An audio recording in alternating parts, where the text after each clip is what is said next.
Salut à tous et à toutes, c'est Fallen Phoenix, j'espère que vous allez bien. Si aujourd'hui on se retrouve, c'est pour une présentation de réplique slash unboxing, réplique d'AK-47 de chez Cybergun, qui donc nous a été gracieusement prêté par Guns & Targets.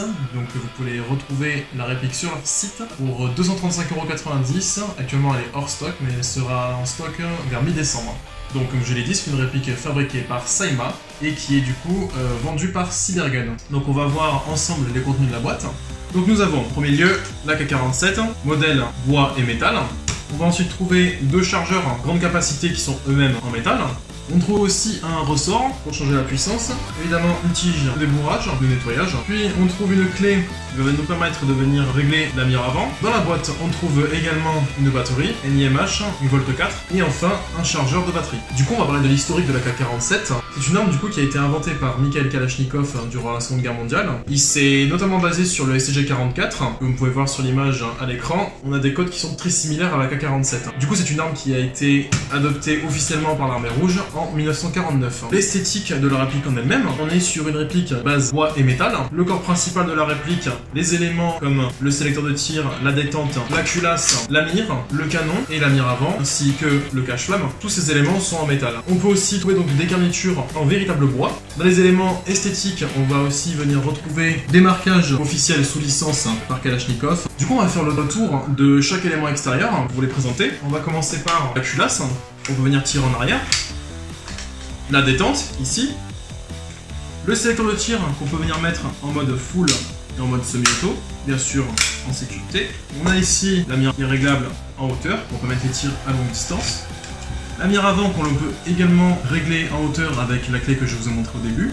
Le cache-flamme ici qui peut être retiré pour révéler un filetage de 14 mm horaire. On a le but de chargeur avec le bouton d'éjection du chargeur. De ce côté, on trouve du coup un attache-sangle arrière, l'attache-sangle avant. Du coup, vous pourrez venir installer une sangle 1 point ou bien une sangle 2 points. À l'arrière de la réplique, vous trouverez le compartiment à batterie. Du coup, on va venir voir ici le top cover. On va pouvoir le dégager en appuyant sur ce bouton. Du coup, on a ici cette partie qui contient le mécanisme qui permet le rappel automatique de la culasse lorsqu'on tire.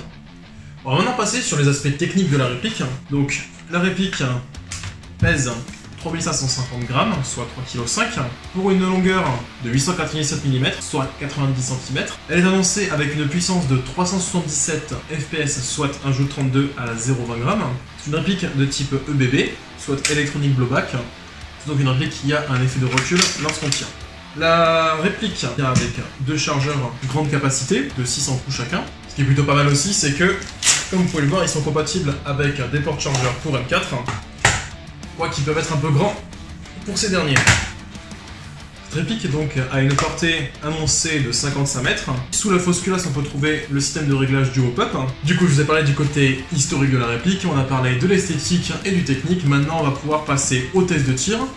Donc comme vous pouvez le voir, j'ai tiré à 10 mètres, donc avec un petit peu de vent, avec des billes de 0,20 g, sur une cible relativement grande. J'ai pu tester du coup les modes semi-auto et full auto de la réplique. Je trouve que dans l'ensemble, la réplique a une bonne réactivité, elle est très agréable à prendre en main.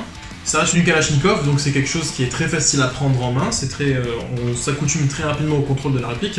Aussi, je trouve que la réplique a une très bonne cadence de tir, pour une batterie en NiMH. Aussi, je vous montre là maintenant l'intérêt d'avoir une sangle. Une sangle permet donc de passer très rapidement de votre réplique principale à votre réplique de poing, sans avoir à la poser par terre. Et c'est un avantage en jeu, que ce soit en intérieur ou en extérieur. Maintenant qu'on a vu du coup tout ça, on va pouvoir passer aux points positifs et aux points négatifs, en commençant bien sûr par les points négatifs. Premier point négatif que je vais dire, et attention c'est uniquement mon avis personnel, je trouve que le marquage que l'on voit ici, en gravure blanche, ça enlève un peu le côté réaliste. Cependant, cela montre donc que c'est une réplique qui est sous licence officielle, l'avantage de Cybergun et de ses nombreuses licences. Autre point négatif, l'espace pour venir installer la batterie est relativement étroit. Cependant, une fois que vous avez pris le coup de main, ça rentre relativement facilement. Maintenant pour les points positifs de cette réplique, c'est une très belle réplique. Le côté bois et métal rend vraiment très bien en main. On a une sensation vraiment au toucher qui est très agréable et ça apporte aussi un poids qui se rapproche du coup de la vraie qui est à 4,7 kg environ. Donc avec ses 3,5 kg à vide sans chargeur, on n'est pas trop loin. Ensuite, le fait que la réplique vienne avec deux chargeurs est un très bon point selon moi. Même si ce sont des chargeurs high cap, Je trouve que pour les joueurs débutants, c'est une très bonne chose. Et enfin, le fait que la batterie et le chargeur de batterie soient inclus, je trouve que c'est une très bonne chose. Pour conclure, du coup, je dirais que c'est une réplique qui peut autant convenir à un débutant qui arriverait dans le monde de l'airsoft et qui chercherait une réplique pour commencer. Et elle conviendrait aussi à des joueurs expérimentés qui voudraient une base d'upgrade, sachant que Guns & Targets propose aussi des services d'upgrade pour rendre vos répliques encore plus puissantes. Pour finir, je vais remercier une nouvelle fois Guns & Targets de m'avoir prêté cette réplique pour cette vidéo. Je voulais aussi vous dire qu'il vous propose un code promo, Fallen AK4710, qui vous donne donc 10% de promotion sur tout leur catalogue, qui sera valable un mois. Vous pourrez le trouver dans la description. Vous pourrez aussi trouver le lien vers cette réplique et vers le site Guns & Targets dans la description. Il ne me reste plus qu'à vous remercier et de vous dire à la prochaine. Ciao.